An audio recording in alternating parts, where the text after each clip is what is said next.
I'm a 27-year-old guy, and my family is, to put it mildly, complicated. A lot of it revolves around my grandma, who has always been the centerpiece of every family gathering, holiday, and drama. She's in her mid-70s now, and while she's sharp as ever, her favoritism toward my cousin Claire, who's 25, has been a sore spot for years. Growing up, Claire was always the golden child. I'm not exaggerating, Grandma openly fawned over her in ways that made the rest of us feel like background noise. Claire's grades, Claire's dance recitals, Claire's vacations, every conversation revolved around her achievements, no matter how small. Meanwhile, the rest of us grandkids would be lucky to get a "that's nice, dear" before the spotlight shifted back to Claire. What makes it worse is Claire's personality. On the surface, she's charming, bubbly, and sweet, exactly the kind of person older relatives adore. But anyone who spent more than 5 minutes with her knows she's manipulative, entitled, and willing to throw anyone under the bus to get what she wants. And Grandma? Completely blind to it. Claire could tell her the sky is green, and she'd nod along, talking about how brilliant Claire's observations are. The favoritism became even more apparent a few years ago when Grandma started talking openly about her will. She's not exactly subtle, she's told anyone who will listen that Claire is set to inherit the bulk of her estate. The rest of us? Well, she's mentioned a few token items here and there, but nothing that would compare. It's not even about the money.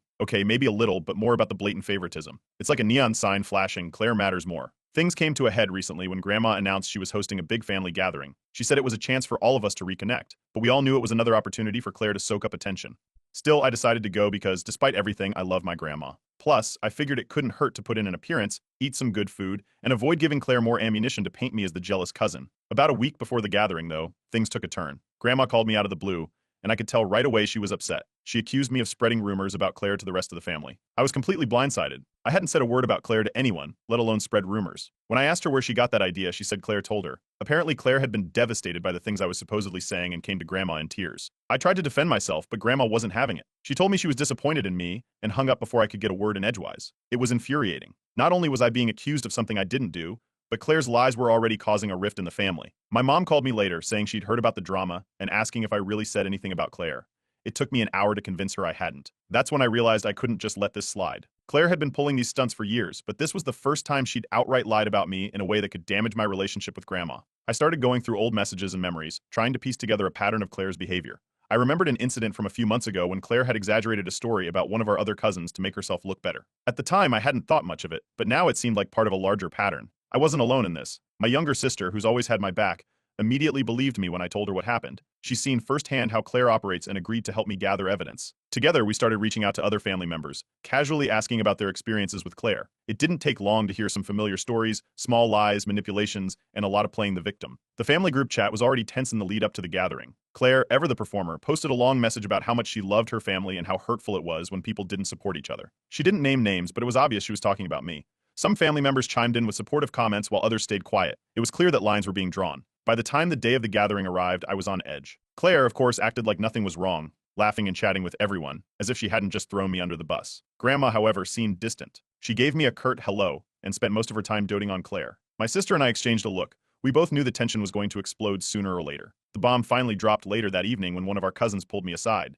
He told me he'd heard something about Claire that I wouldn't believe. It wasn't just me she'd been lying about. There was something bigger going on. I'll admit, I was skeptical at first, but when he showed me the proof, my jaw hit the floor. And just like that, I knew things were about to get messy. Update 1. Lun. After the family gathering, I couldn't get the cousin's revelation out of my head. He showed me screenshots of Claire complaining about Grandma in a group chat with her friends. In one message, she called Grandma gullible and said she could get anything she wanted from her with the right sob story. It was shocking to see how two-faced Claire really was, especially toward the person who had bent over backward for her all these years. That night, my sister and I started connecting the dots. This wasn't the first time Claire's lies had caused drama. A few years back, there was a blow-up between Claire and one of our other cousins. Claire claimed the cousin had borrowed money and refused to pay it back. Grandma sided with Claire immediately, but later it came out that no money had ever changed hands. Grandma brushed it off, saying Claire must have misunderstood, but now it seemed like part of a pattern. We decided it was time to dig deeper.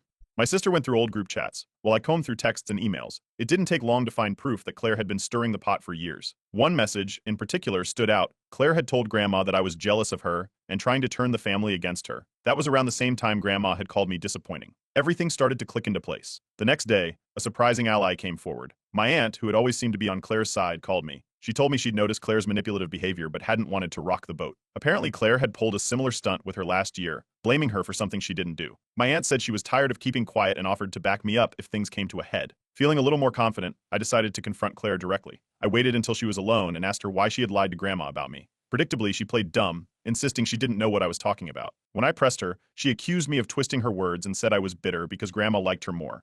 It was infuriating, but I knew calling her out in front of everyone would only make me look bad without solid proof. That evening, during dinner, Claire turned up the theatrics. She launched into a heartfelt story about how much she loved her cousins and how sad it was to see the family divided. She even teared up, talking about how important it was to stick together. Grandma looked so moved, nodding along and squeezing Claire's hand. I could feel my sister's glare from across the table, but we both stayed quiet. It wasn't the right moment to bring out the evidence. After dinner, I overheard Claire talking to Grandma in the kitchen. She was saying how hard it was to be misunderstood and how some people in the family couldn't stand to see her happy. At one point, she mentioned me directly, claiming I was holding on to grudges from childhood. What she didn't realize was that she contradicted herself when she started talking about a fight we supposedly had last year. Grandma paused, looking confused, but didn't say anything. It was a small slip-up, but it planted a seed of doubt. Another cousin approached me later that night with another story about Claire. A few months ago, Claire had taken credit for organizing a charity event that I had actually put together. I remembered feeling annoyed at the time, but hadn't said anything to avoid drama.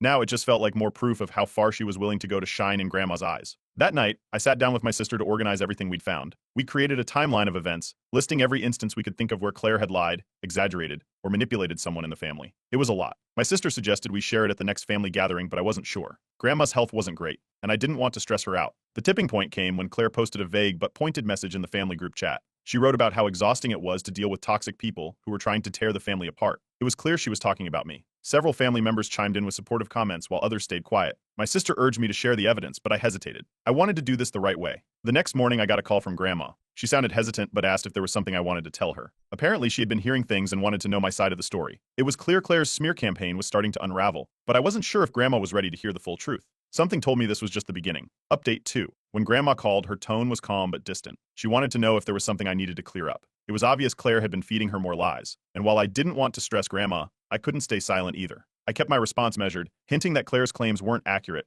and that there were things Grandma might not know. I stopped short of spilling everything, figuring it wasn't the right time to unload the full story. Grandma sighed and told me to think carefully about my next steps before hanging up. The next morning, Claire was on the offensive. Word of my conversation with Grandma must have gotten back to her because she started making calls to other family members. By lunchtime, I got texts from a few relatives asking why I was causing drama. Apparently, Claire had told them I was trying to turn the family against her and ruin her relationship with Grandma. It was textbook Claire, get ahead of the truth by spinning her own story first. By the end of the day, Grandma called again, but this time her voice was sharp. She told me she was disappointed in how I was stirring things up and insisted I let the matter drop. I realized Claire's manipulation had worked, at least for now. It was frustrating, but I knew I couldn't rush into anything without solid proof. That's when my aunt called. She's one of Grandma's daughters and has always been a bit of a wild card. She stayed on the sidelines of most family drama, but this time she was ready to jump in. She told me she'd noticed Claire's manipulative tendencies for years but didn't want to risk upsetting Grandma by speaking out. Now, though, she felt it was time to back me up. She even mentioned a few incidents where Claire had twisted the truth or exaggerated her stories to gain sympathy. It was reassuring to have her support, even if she wasn't ready to go public with it yet.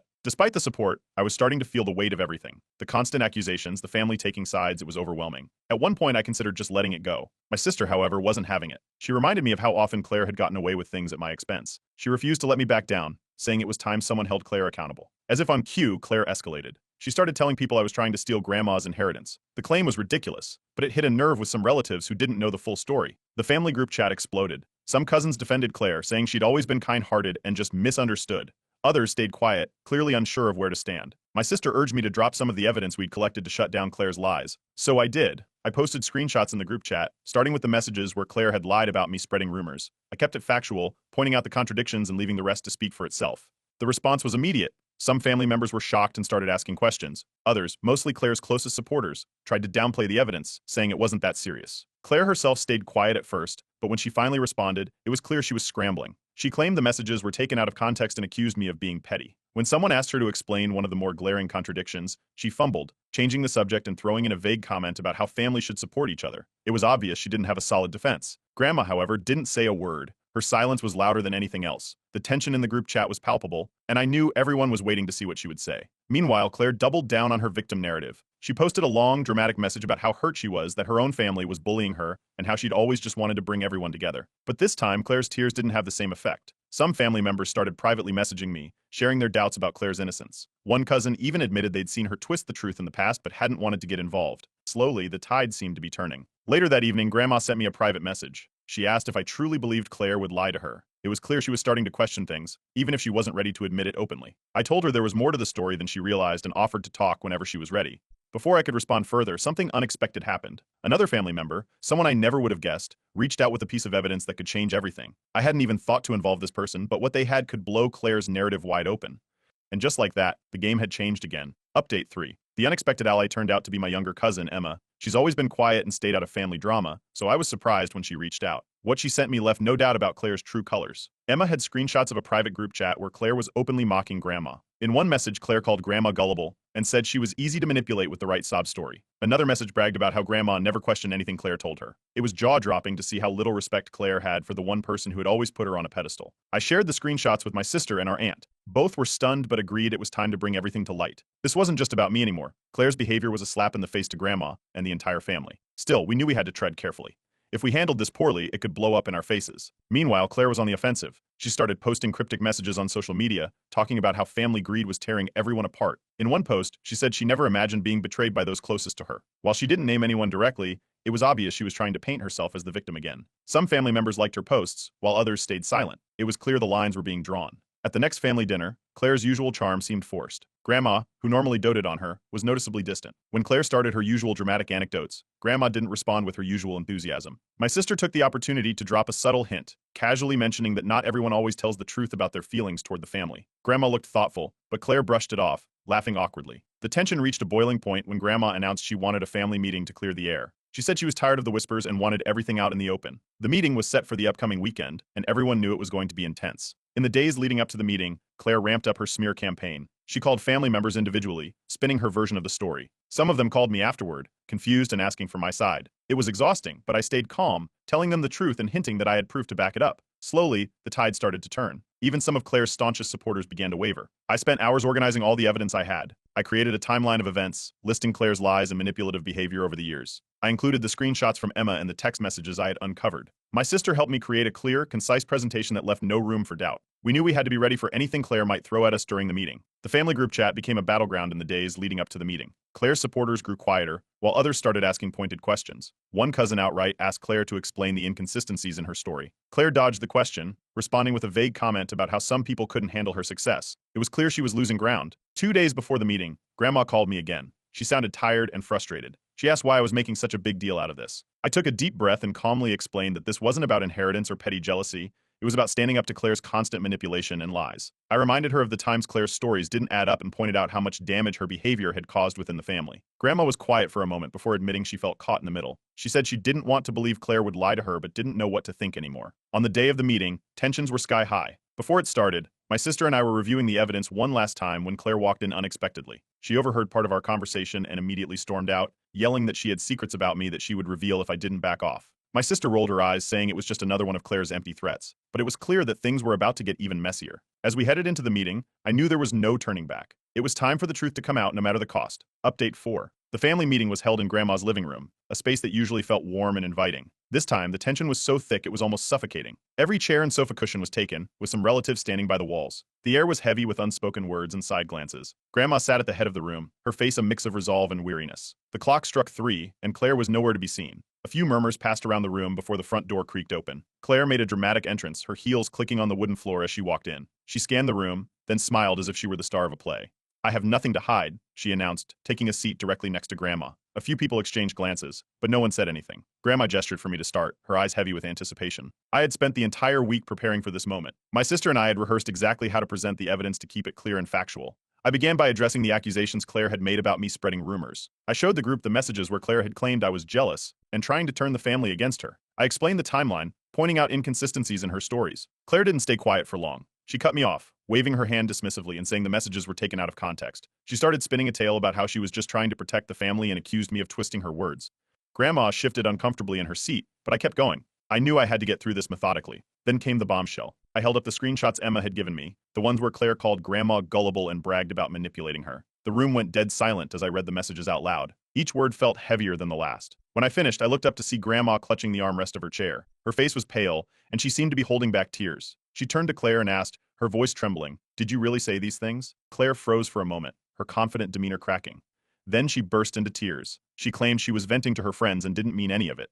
She accused me of stalking her and invading her privacy to make her look bad. Her words were frantic and disjointed, and it was clear she was scrambling to regain control of the situation. That's when the floodgates opened. One by one, other family members began sharing their own stories of Claire's manipulative behavior. A cousin recounted how Claire had blamed them for a missed family obligation that was actually her fault. Another relative mentioned how Claire had exaggerated an illness to gain sympathy during a previous family gathering. The stories piled up, and with each one, Claire's mask slipped further. My aunt, who had quietly supported me from the start, finally spoke up. She admitted she had witnessed Claire lie about me to Grandma in the past but stayed quiet to avoid family drama. She looked directly at Grandma and apologized for not speaking out sooner. Grandma's hands trembled as she wiped at her eyes with a tissue. Claire's composure shattered completely. She stood up, shouting that the family had always hated her and accusing everyone of ganging up on her. She pointed fingers at several people, calling them jealous and toxic. Her voice grew louder and more erratic until Grandma, in a rare moment of sternness, told her to sit down. Claire ignored her, grabbed her purse, and stormed out, slamming the door behind her.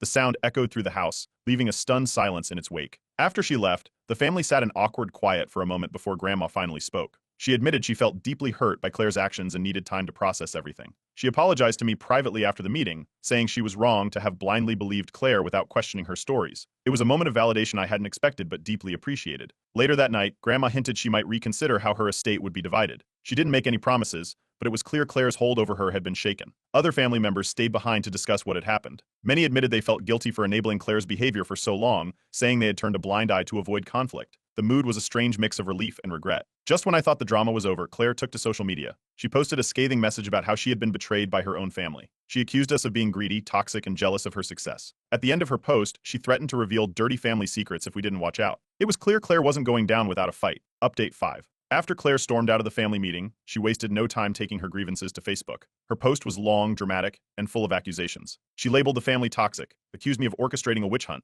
and claimed she was the victim of jealousy and greed. She painted herself as someone who had only ever tried to bring the family together, and now, according to her, she was being torn down for it. I saw the post shortly after it went up. My phone started buzzing with messages from family members, some shocked, some annoyed, and a few simply laughing at the absurdity of it all. Claire's usual supporters were quiet. No one rushed to defend her like they normally would. Instead, several family members started commenting directly under her post, calling out her lies. A cousin wrote about how Claire had manipulated Grandma for years. Another called her out for twisting events to make herself look better. Even my aunt chimed in, mentioning the evidence we presented at the family meeting. What really shifted the tide, though, was an unexpected voice, Claire's own sibling, her younger brother Daniel.